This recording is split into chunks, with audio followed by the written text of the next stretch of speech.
La idea no es resumir, sería imposible y me pasaría el tiempo más, sino que yo lo que voy a hacer es plantear tres en el área social y en el área educativa, plantear tres propuestas prioritarias, seleccionar tres propuestas prioritarias y agregar un criterio. Y voy a invitar a leer el documento. La primera idea que desde hace tiempo el partido viene planteando es la de eliminar la pobreza infantil. Pablo Mieres señalaba, el partido fue el primero en plantearla, y hoy no, cuando los demás estaban planteando otras prioridades, y hoy nos alegramos que sea una propuesta generalizada en los programas de los partidos. Pero ojo, porque el lío es quedarnos en la visión superficial de la pobreza infantil. Nosotros en realidad en el programa lo que planteamos es tener ese horizonte y en 5 años bajarla a la mitad. O sea, hay un esfuerzo por operativizarla. Y operativizarla supone no mirar solo la dimensión monetaria de la pobreza infantil.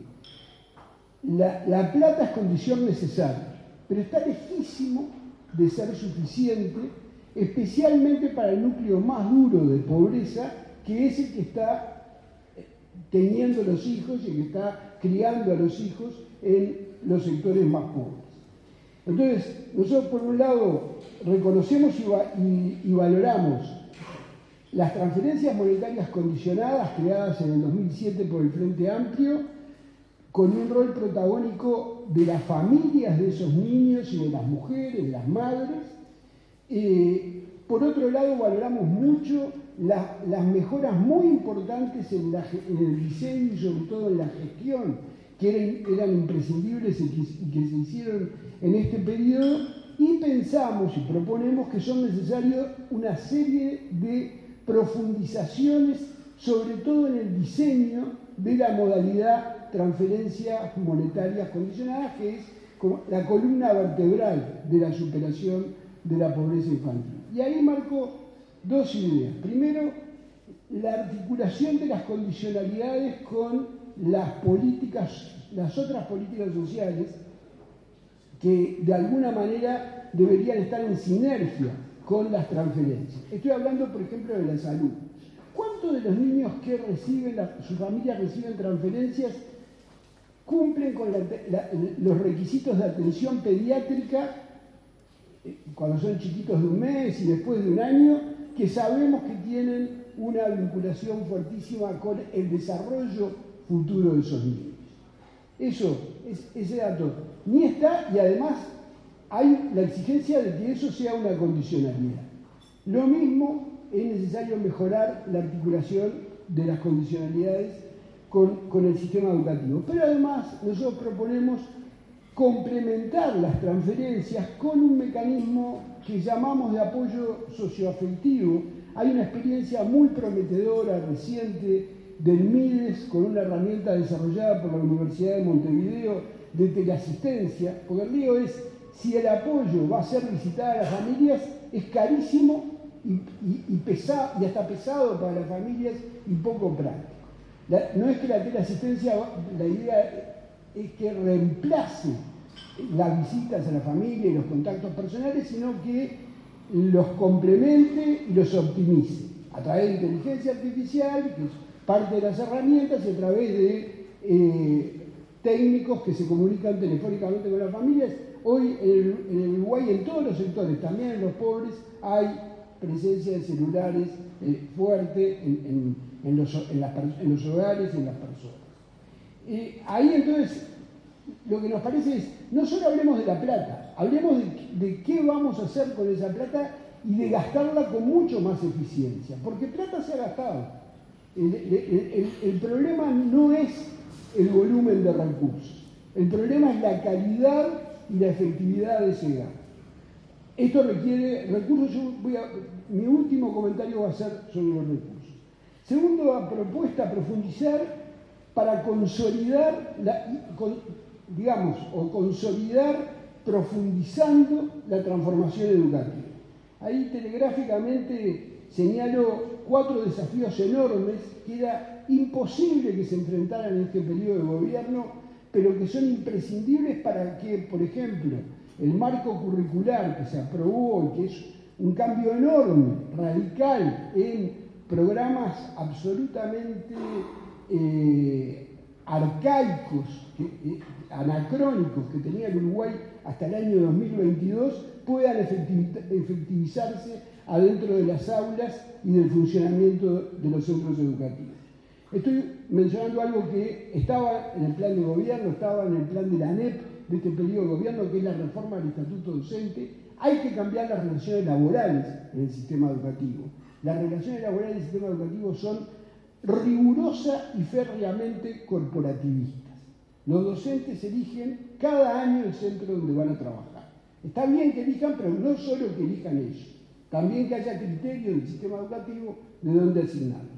Eso hay que negociarlo, hay que discutirlo y hay que mejorarlo, porque en ninguna parte del mundo funciona con el criterio, que en su momento estuvo muy bien. Cuando esto se creó en otros países, la designación de los directores de los centros educativos se hacía cada vez que cambiaba el gobierno. O sea, esto en su momento fue un logro.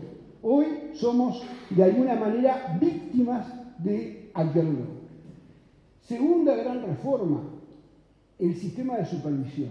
Uruguay, especialmente en educación media, prácticamente no cuenta con sistema de supervisión de lo que... Entonces, podemos gastar más, como pasó durante los gobiernos del Frente Amplio, y no nos enteramos ni siquiera en qué se gasta, ni cómo funciona ese gasto, ni mucho menos qué resultados tiene. Ahí hay que hacer una reforma muy fuerte, también negociada, también discutida, pero es imposible tener un buen marco curricular si no tenemos la manera de supervisar y acompañar el proceso de implementación. Tercero, el fortalecimiento de los centros. Los centros del Uruguay, mostró el informe PISA, son de las organizaciones más centralizadas que hay en el mundo, en educación y de cualquier tipo. ¿Esto qué quiere decir? Que un centro educativo en el Uruguay no hace lo que cualquier organización hace, lo que cualquier institución hace en cualquier parte del mundo. Toma decisiones sobre sus recursos humanos, no toma ninguna, no solo no los selecciona, no los evalúa, no supervisa su trabajo. El rol de los directores es un rol fundamentalmente administrativo y no gestiona presupuesto y no presenta, por lo tanto, rendición de nada, porque a nadie se le puede pedir que rinda cuentas de algo que no es su responsabilidad gestionar. Entonces, el tema del fortalecimiento de los centros, generando redes territoriales de trabajo, nos parece que es otra cosa que se inició muy bien con los centros Spínola, que necesita profundizarse y ampliarse. Y en cuarto lugar, tal vez el déficit más importante de este periodo de gobierno es la articulación entre educación y trabajo. Ahí no solo no avanzamos, sino que retrocedimos un poco y el sistema educativo uruguayo le cuesta reconocer que vive en una sociedad en la que hay un mercado de trabajo con el cual tiene que interactuar. Eso es un desafío. Ahí en el mundo hay enormes herramientas potentes, desarrolladas. En Uruguay hay microherramientas, como los centros de alternancia de la UTU o el programa privado de bachillerato de Uruguay, que marcan de que en Uruguay es posible y de cómo hacerlo. Todo esto, a mí me importa subrayar, implica una visión muy distinta, porque uno diría, en esto con muchos técnicos frentistas podemos estar de acuerdo. Ahora, yo quiero subrayar, es imposible que el Frente Amplio lleve adelante esto siendo rehén de las definiciones y los criterios corporativistas, como ha sido en la reforma de la seguridad social y como fue en el gobierno de la educación durante los 15 años en que el Frente Amplio estuvo en el gobierno. Obviamente que hay una diferencia entre corporativismo y no dialogar. Por supuesto que hay que dialogar y por supuesto que hay que negociar. Todo lo que se pueda, con un tiempo, con plazos. El problema es que entre negociar y dialogar y quedar rehenes de lógicas y de definiciones corporativistas, hay un abismo de diferencias después en el proceso de implementación. Por eso yo quiero subrayar la propuesta del Frente Amplio. Si ustedes ven las propuestas, el Frente Amplio tiene pocas propuestas, especialmente en educación, y las propuestas están centradas en participación. Participación es diálogo con las organizaciones militantes. Es el Congreso de la Educación, que es un gran festival militante. Yo participé del primero que dio lugar a la ley de educación y esa fue la experiencia. Para terminar, un comentario sobre la relación con violencia y con seguridad.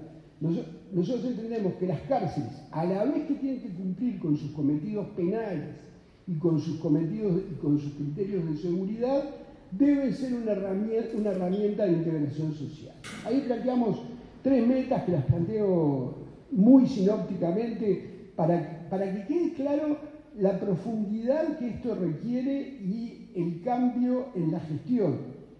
Que todo privado de libertad o con medidas alternativas que quiera continuar su educación pueda hacerlo. Hoy no puede. Muchos no pueden.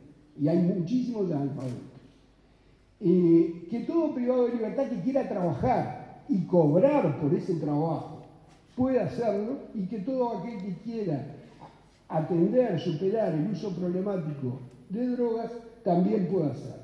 Son 3 metas que uno las dice muy fáciles y son dificilísimas de implementar. Son 3 metas que además, en la medida que se implementan, exigen cambiar la rutina y a la vez ayudan a cambiar la rutina, que es un gran problema de los centros de privación de libertad.